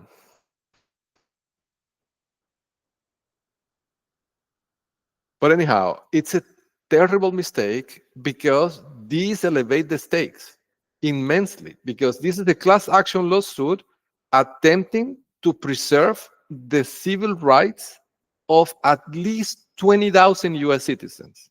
Right? So that action of that judge is not an action against me. It's an action against 20,000 US citizens. And this elevates the stakes immensely, morally, legally, from a penology point of view.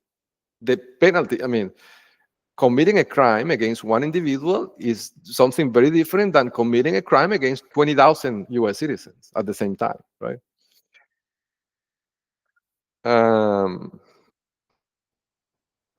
But that's what they did, right? So the minute they triggered that was a gift that they gave me, because now the conflict shifts. Like that, now this is not about me, because as long as that class action lawsuit was stalled, it was stalled, right? They could say, well, we're just slow to respond, right? But now it's not stalled. Now they killed it, right? So now they took an action affecting the civil rights of at least 20,000 US citizens. So what I did, this transforms the conflict, right? So I created a new book for the DOJ, which is reframed from the perspective of, it's the same information, right? It's the same compilation of filings, but it's reframed from the angle of what they're really doing, which is violating the civil rights of 20,000 at least. And I'm being very, very, very conservative when I say 20,000. Believe me. It could be orders of magnitude above that. But, for the sake of the argument, let's say 20,000.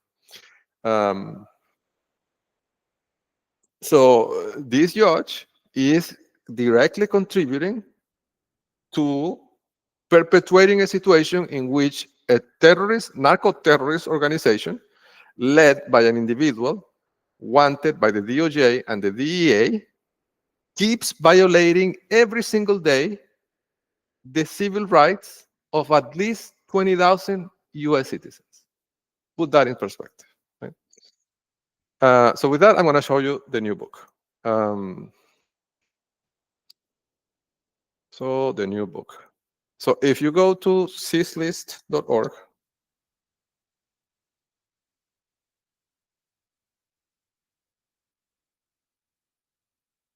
is the first book that you will see is the criminal complaint, right?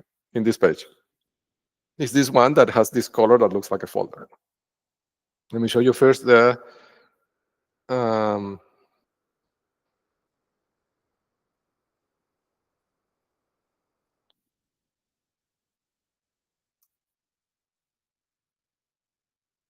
okay. Let me show you the book. Okay.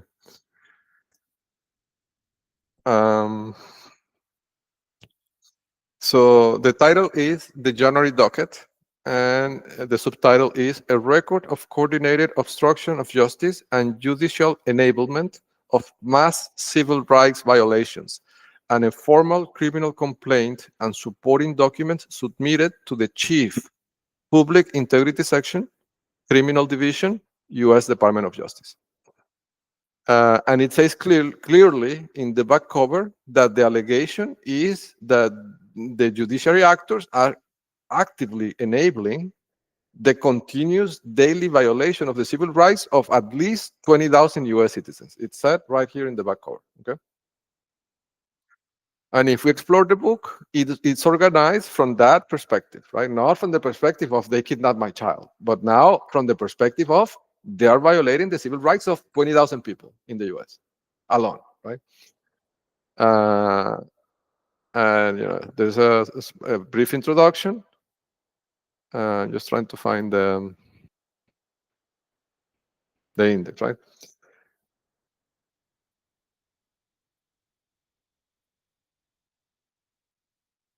So this is an example, right, of how they make a mistake that is a terrible legal mistake. And it's amazing to me that they cannot see that, them being judges. I mean, what kind of judges are these, that they can't see that what they're doing is disastrous, right?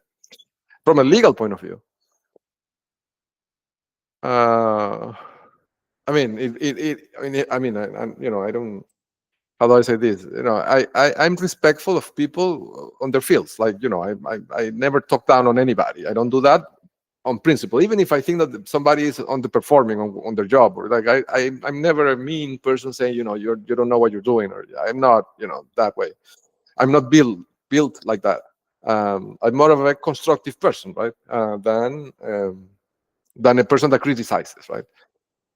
But here I have to say, I mean, the logical question that I have to ask myself is what kind of judgments these judges have issued in the past if they are not able to see these legal mistakes they're making.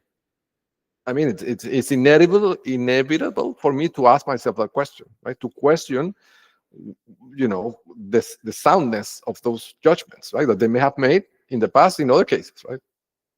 I don't know. So this clearly explains, right, the two federal cases, how they blocked them, and how they're enabling the continuous violation of civil rights that are protected under the Wiretap Acts, both nationally and in Texas.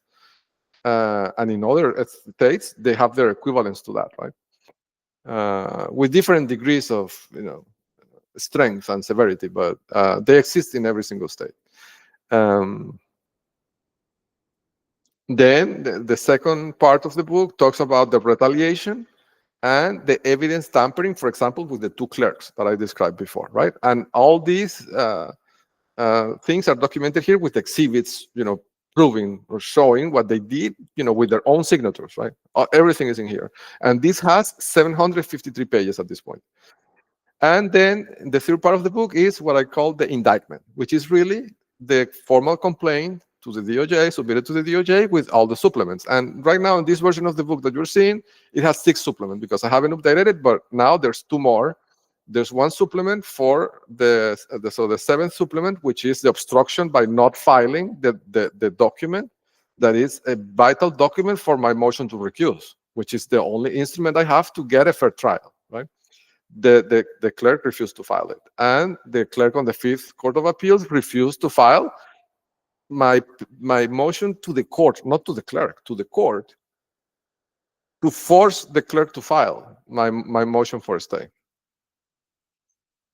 So this kind of redefines, right? I mean, what that clerk on the 5th Court of Appeals is doing redefines the meaning of the word motion, because until now, the word motion in legal circles meant that you try to move the court to take an action. But nowadays, one does not simply move the court. One moves the clerk. I mean, that's the meaning that they gave it to the word, right? But anyhow, there's 2 supplements. The other supplement is Troy Pickett, right? Because then after this morning, and I don't know if this is probably a good place for me to stop it because it's getting too long.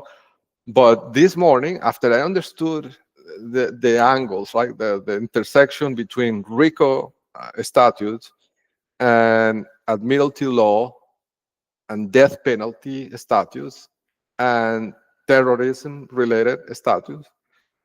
Well, what I did is that I filed with the 387 court a notice, putting all of them in notice that what they're doing is participating in a terrorist organization, and the implications on the federal law about the terrorism enhancement of the penalties of the people that are doing this. And I'm just reciting in this notice. I'm just reciting the law, right? I'm just telling them I'm just putting them in notice. They should know, right? Because they're lawyers and attorneys and judges, right? But in case they don't know, I'm putting them on notice of what the federal law says, right? About the penalties that these things could carry. In fact, let me show you the notice. So if you go to this bucket, right? Let's pick the 387 court. For example, if you go to William Kyle Adams and you go to his folder, I filed a notice of treason, and I know it sounds alarming, but it's true, right? I mean, it's legally speaking, it's accurate, right? I'm not putting anything in here that doesn't apply. So the title is Emergency Verified Notice of Ongoing Conspiracy to Commit Terrorist Acts and Treason in violation of 18 USC 2381. So I'm telling them that you can see I think I'm gonna read this, right? So factual predicate. A hearing is scheduled for January 22nd, 2026, which is in a few hours, to enforce a void order and seek sanctions, including incarceration. And then I'm saying that and this is the important part that I want to tell you here, that when I filed this document, which was at 12:10 p.m. U.S. Central Time today, until that point, Troy Pickett had not filed any exhibits for tomorrow's hearing. And think about it, right? He scheduled this hearing to supposedly seek enforcement of the void orders, right? And the sanction orders and all that. Well, he said the orders, right? He was intentionally vague about which orders he was seeking enforcement for, but because of what he filed, it seems like he's seeking enforcement of the temporary orders. But anyhow, I'm saying in this notice that until noon, until that point, he had not sent me the exhibit list for tomorrow. And this proves that the intention of that hearing, well, it's either one of the two, or he knows something that nobody else knows, right, about how this court functions, that he's so confident that he can get the judgment he wants tomorrow that he doesn't even need to file one document. And he's seeking enforcement and sanction, like the monetary demands he's making for tomorrow's hearing is over $30,000. And he's so sure that he can get it without filing a single page of a document that he didn't file anything, right? And in his own notice of hearing that he filed with the court, it is said that the deadline for exchanging exhibits was at noon the day before the hearing. So past noon, he had not sent anything. And I'm putting him on notice here, right?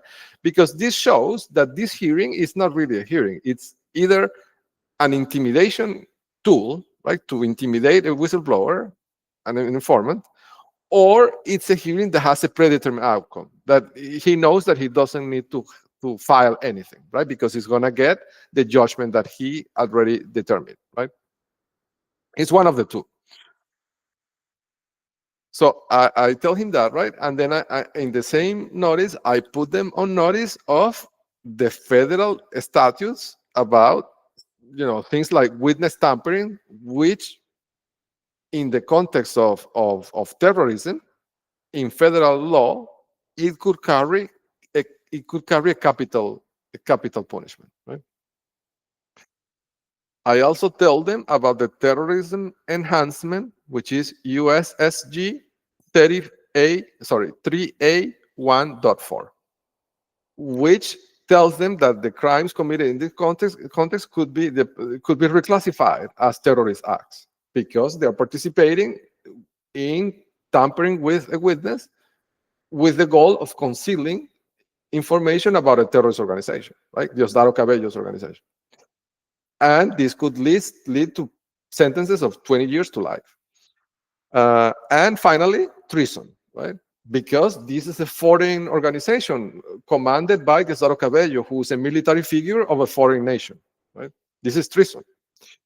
So providing aid and comfort to a foreign nation to do this is treason. So anyhow, after I filed this today at afternoon, like at 12:30 or something like that, a few hours pass, and then Troy Pickett, 1 hour before the court closes, files an exhibit list, which has supposedly a financial statement of the petitioner. I mean, he just filed the list. I didn't get the statement. He just sent me the list of exhibits, but he didn't send me the exhibit. Anyhow, this is a tremendous mistake, because he's acknowledging, by that action, he's acknowledging that he received this notice. It's a direct confirmation that he read this notice, which puts him in notice of the, and that's why I designed it that way, right? I don't want to say a trap, right? Because I'm not playing with the court, but I designed the document in a way that, if he took action, it means that he's confirming that he knows about the federal statutes, right? That I'm telling him in the same notice. So anyhow, he went for it, and he confirmed that he received the notice, right? So he's on notice because he took action, the action that the same notice is saying that he didn't take before. He took it within hours, right, after I sent the notice. And of course, if the clerk dockets his document but doesn't docket mine, 3 documents that have been pending for 2 days, then this will be the smoking gun against the clerk. I mean, this document, it's a brilliant.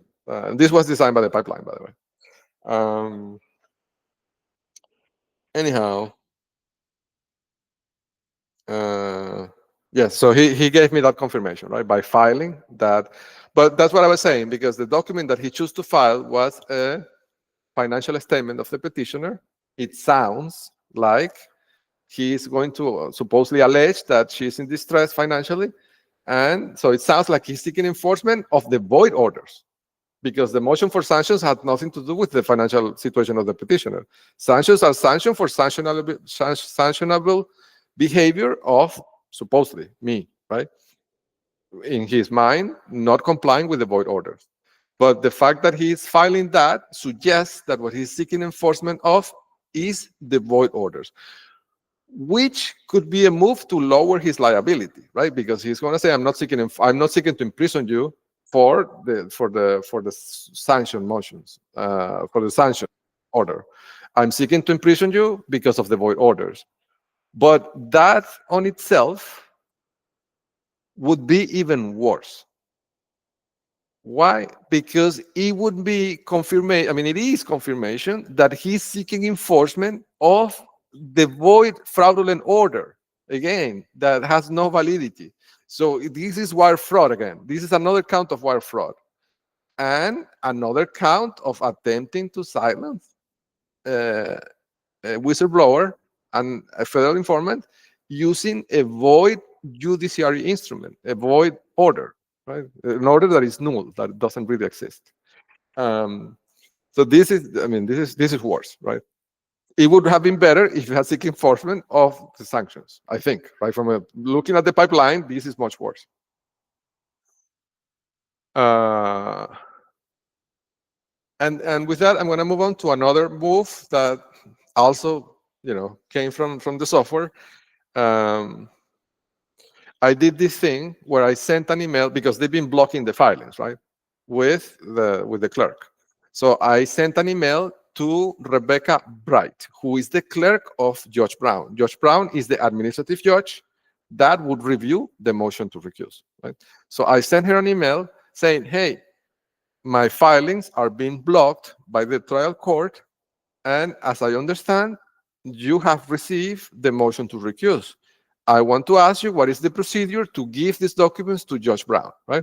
Of course, I know that she replied, she made the mistake, and she replied.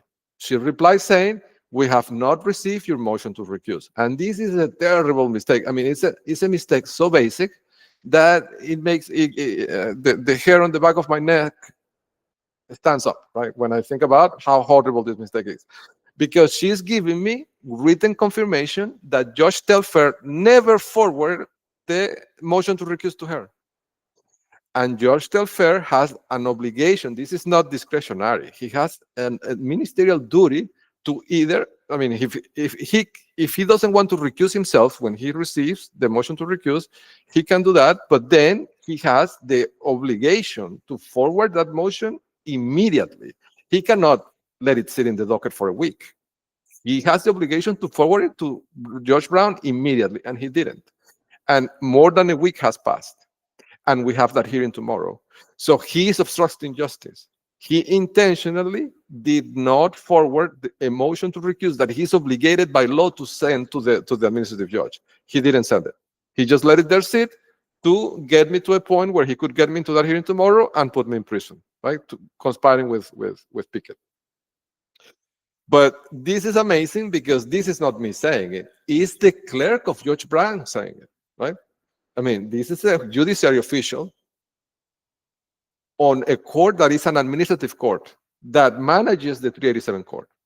And an official of that court, the clerk of Judge Brown, is telling me that Judge Telfair failed to fulfill his obligation of forwarding the motion. I mean, there is no better proof than this, right? So what I did, of course, I created an A supplement and I sent it to the DOJ. I'm not going to litigate with Pickett, right? The silly document he filed with the exhibit list, right? I'm not going to get into that trap. Of course, I also sent that to the DOJ. But I sent a copy of the email. That's the seventh. The seventh supplement is the copy of the email of Rebecca Bright, confirming that Judge Telfair did not forward the motion to recuse. And he hasn't ruled on it either. So he didn't rule on it and he didn't forward it. The two things that the two paths he could take, he didn't take either of them, right? So this is the abdication of a judicial function. That there's no other way to put it. The judge stopped being a judge. Like he didn't do any of the things that he could have done on such a grave matter as the motion to recuse, and particularly being on the record asking from the bench the respondent on the stand if those were my books, the books that talk about him directly and the alleged misconduct of the judge. I mean, if I had a mic, I would drop it at this point. But you know, I'm using this. So I can't really do a mic drop.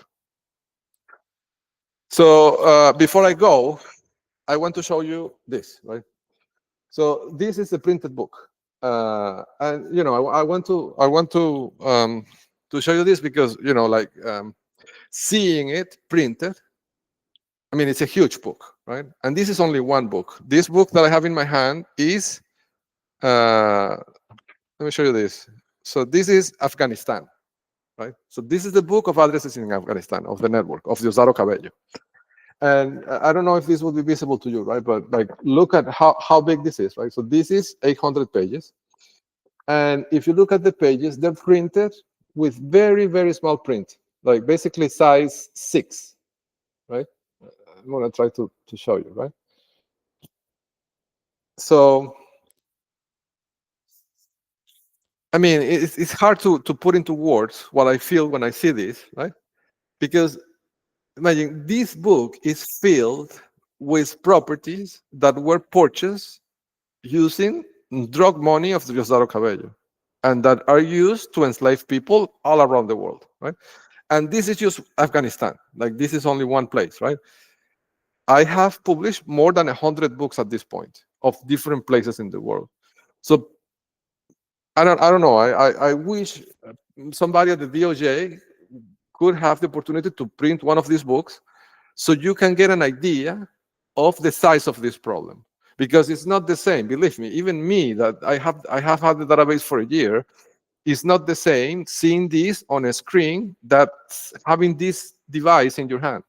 Like having this, like somehow grounds in your brain the reality of the gravity of the situation. Like these pages are filled with locations that are controlled by Diosdado Cabello, right? And that were acquired with drug money.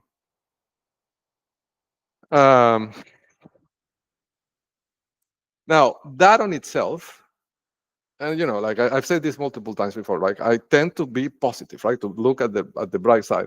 There's a bright side to this, believe me. I think. And I haven't really thought about how to put this into words, right? But it's something like this, right? The thought. I'm gonna walk you through my train of thought. Okay. It's something like this. I've seen firsthand how these people allow no competition, right? And I've seen this through a period of more than 20 years.